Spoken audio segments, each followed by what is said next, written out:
Shifting our focus over to the cattle markets now, we took a trip out to Seward this week to catch up with a Market Journal fan favorite to get some of his thoughts when it comes to the cattle markets. Here's my conversation with Mike Briggs from Briggs Feed Yard on Thursday morning. We're out here with Mike Briggs at Briggs Feed Yard. Mike, as a cattle feeder, you have to be okay when the snow amounts are not on the top end of what they were estimating. We got really lucky. I feel really bad for the people in western Nebraska because they got pounded. We ended up with only about an inch of snow. Now, of course, we had to have 3 hours worth of freezing rain on top of that, so that was unnecessary because my general view of ice, it belongs in my glass with bourbon on top of it. So anyway. Well, thanks for coming back to Market Journal. It's been a while. Let's catch up on your thoughts of the cattle markets right now. Well, you know, I've been gone and it's gone up, so that's been pretty good for everybody. You know, things are going pretty good right now. Now that we've gotten past the first of the year, though, January, February are kind of your worst beef demand months of the year, so that's going to be a struggle. Now, we don't have the numbers that we typically have, but we have enough.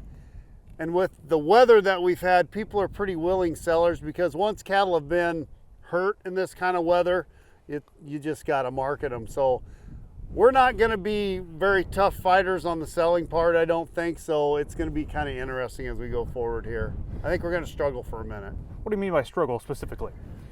I think we're going to back this thing up $2 to $3, $4, $5. Now you look at the board. The board's had it looks worse on a chart, but we've had about a $4 break from our high.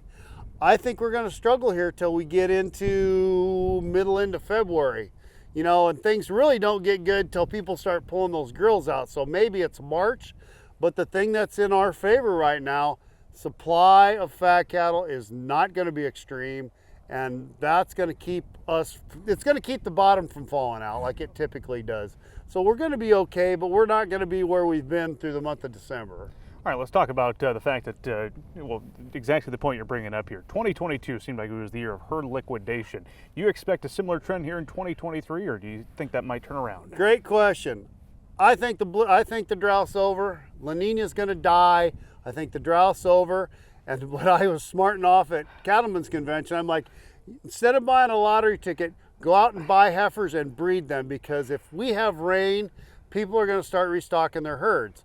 Now that's got to have a double effect. Yeah, they're going to start stocking their herds, but that's going to take heifers away from the feed yard, and keeping your feed yard with any kind of capacity here for probably the next 2 years is really going to be a challenge. Yeah, we do have a cattle on feed report that's due out this Friday, so tomorrow, as you and I have this conversation on Thursday morning. And an inventory report. Inventory report coming up too. Your thoughts on both those reports? I think you're going to see that we whacked a lot of cows again because of the drought.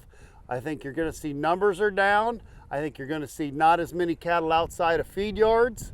So for me, it's not going to be very fun, because it's going forward here. It's going to be a challenge to buy cattle that make any kind of sense, and it's going to be really hard to keep capacity in your feed yards. And like I tell people, we're basically a cattle hotel. We rent space, we serve food, and if I don't have any cattle, it's pretty hard to make any money. Mike, I want to get your thoughts on the price difference between the north and the south. Some of the prices we've seen there. Why the major differences we've seen? You know, the biggest reason was Nebraska lost our cost of gain average. We had several years there, 17, 18, 19, maybe even kind of 20, where we had big corn crops even in Kansas. So our corn was not at a discount to theirs anymore. Everything was kind of the same. Well, because of feeding conditions in the winter, people just swarmed into Kansas because they are having a lot of dry winters. And so they had a huge supply and have had a huge supply of cattle. You could hardly find a feed yard to put cattle in down there. They've been so full.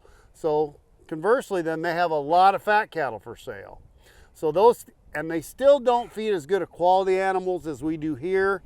You had a $20 to a $30 choice select spread. So there was a lot of pressure and a lot of demand from the packer for choice product, and they just don't have that. So they had a lot of cattle that weren't as good a quality as ours, so those cattle went to a discount. Now, they've kind of got that cleaned up a little bit, so you're seeing that spread narrow or totally vanish, and I think you're definitely going to see it stay that way just for lack of supply of cattle in general. Something we'll keep an eye on. Your thoughts on 2023? You made some bold predictions here so far and shared them, but perhaps what's your biggest concern going into this new year? That our incredible leadership in Washington totally wrecks our economy and nobody has any money. Beef is going to get high enough that it's going to come out of some people's diets. And I hate that, but the supply of fat cattle is just not going to be here. And it's going to get worse before it gets better, because like I said earlier, once these ranchers pull these heifers off the market, that's that many less cattle to feed. And I think, you know, demand's pretty solid. If people just have the money, I think we're going to stay in here. And I think the cattle feeder's got some opportunity here with the inventory that he owns presently to make some money. Going forward after that, it's going to be a little difficult. Any particular risk management you want to leave us with today? Just be careful. There's a lot of people out there just blowing their brains out, buying cattle that are losers, anticipating that, oh, we're going to get $1.80, $2 for fat cattle.